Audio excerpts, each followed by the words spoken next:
Feel that? Grab on the other side. Okay. I may need this wrist control just to peel for a second. But what I'm really looking for is I'm looking for this hand to do this. Right here. Okay? If I can just go right to the floor. And it's that easy. Yeah. Okay? So he grabs, I reach across, I turn up, I capture here. So basically I got his hand and my fingers right on top of his wrist here. And I'm helping myself by leaning in here. Or if I throw him off, I can work it here. But this is easier to do. Keep him close. Just lean in. Okay? Straight up. Yes.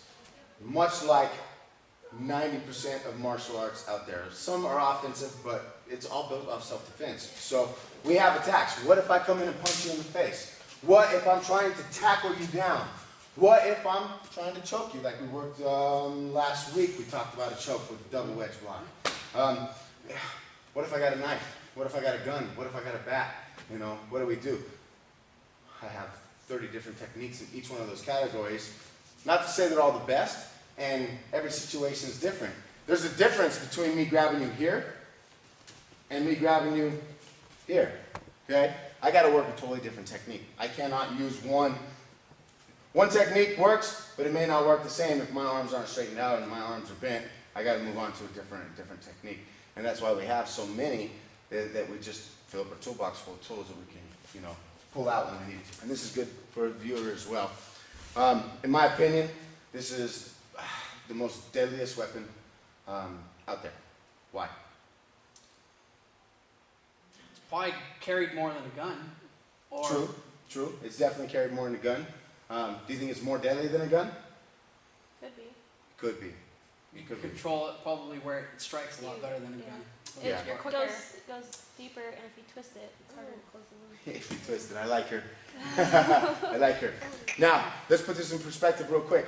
A 10-year-old kid can go inside his house, he can grab a knife out of the knife block, which is a pretty flimsy knife, and when it sticks in you, it breaks off and it makes everything even worse. And they come out and they go, ah! Ah!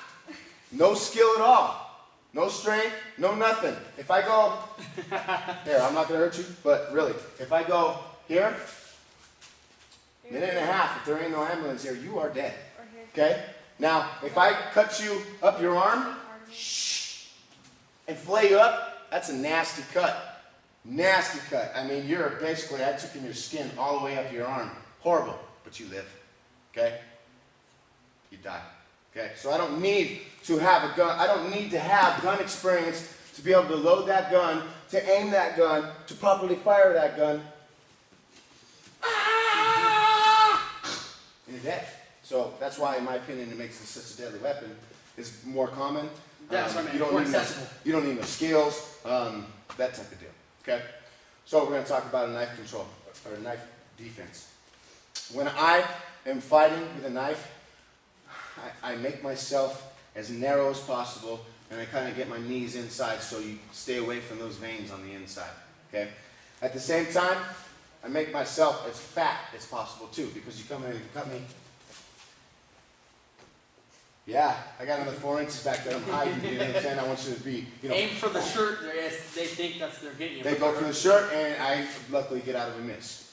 I take my arms inside here, and I protect my veins so I don't get cut on the inside of the hands. And I never attack a knife. If you're standing here and you're holding that knife and you're like, I'm going to stab you, I'm not going to go, Bob's going to get cut. I allow him to make an attack, and then I follow through. Okay? We can go on all night about this, but we won't. Okay? So the attack is coming into my stomach. I'm getting out of the way. Here. Thumb on the back of the hand, just like the first one we worked. The other thumb on the back of the hand. I'm going to bring this to my heart, and I'm going to rotate it out the opposite direction, and Fernando's just going to go up to the floor. Okay? Go ahead and lay down. Okay? Hajikemba-wise, I'd stay here, and my most important point is to control this knife. But I'm going to stay here and pound him and control this knife. I'm not just going to let him go. Again, get up. We'll work this all the way to the finish. Make it real simple. Okay. He comes in and stabs. I get out of the way. Thumb on the back of the hand. Other thumb on the back of the hand. I bring it to my heart. Okay. I rotate myself out. Fernando goes down to the ground. I stay over the top of him, okay? Look the other way. Watch. I grab him right around the wrist. I was trying to be nice. Okay? Now you get out of the way. There's many disarmaments I can work, but generally, if somebody's coming in and they're coming to stab, I can disarm over here as well. So anytime you got a knife in somebody's hand, all I need to do, for the most part, unless it's Fernando, grab here and hit. Pretty safe disarmament, and if he doesn't let go, hit on him a couple times. I grab on the wrist, right below the wrist, and this fold. Look at his hand. Look at, fold your wrist. He can't grip his two fingers together. See, when he's here, he's got a nice good grip. When his hand flexes, that loosens and opens. So we just disarm that. Okay. All right, let's try this. Hands inside so you don't get cut. Because if you do this, all you got to do, look at, put your hands out like that. And in half, you're dead. Okay, tuck me in. Here, okay. She's going to come in and stab you with the stomach. You're going to twist with her. This way? Yep. Good. Now the other thumb on the back of the hand, match it on that side. Bring it to your heart. And you're going to rotate yourself out. Other direction. This way? Yep, all the way to the ground. Okay. Good. So now grab her by the back of the hand. Turn your head away, Tony. Oh. Okay. So, yeah, you're just going to grab her around the wrist with your left hand. Okay, get it kind of here. And you just smack back.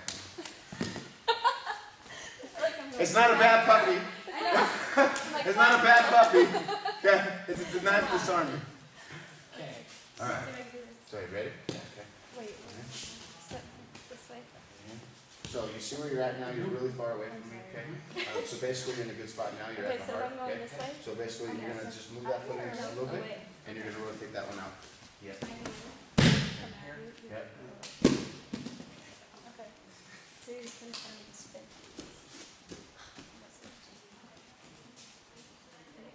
Oh yeah. Other hand. So when she comes in to stab me, I'm gonna step out of the way and put my thumb on her No, hand. like Olay, like a bowl thing. There you go, okay? Bring it to the heart. Rotate yourself out, so you're gonna step with your left foot around, go, go, go. To the ground, good. Grab her with your left hand around the wrist, or your right. Just grab her around the wrist like this. Okay. Yep. And with the other hand, smack the back of her hand. It's not a bad puppy. Use your palm. Use your palm. Let me show you this really quick, okay? Okay. I'm not bad puppy, okay? I hold the wrist, and I want this to fold. You okay? Sorry. Just fold. Okay? I'll take that. If you don't want to hit her hard, you can hit me hard. So, my women's kickboxing program is made up of kickboxing and self-defense. My Coach Gimbal program, whether they're kids or adults, yeah, they're learning stances, they're learning forms, they're learning self-defense, bats, guns, knife techniques, all that stuff, you know. So, we're a little bit broader, more going on here than say, Cage fighting school. a cage fighting school. Yeah. And that explains all this. Cool. All right. Awesome. Swoop. Got it. That was better conditioning, wasn't it? Okay, that ends day 5. We have one more day here at Curls MMA Academy, which is on Friday. And on Friday, we'll get to talk to everyone who's been through the class and kind of get their feel of what they liked about the school, what they learned, and kind of a quick recap. And again, stay tuned for that. We'll have as much available as possible. Remember, the 27th, we have a fundraiser to get these guys to Vegas.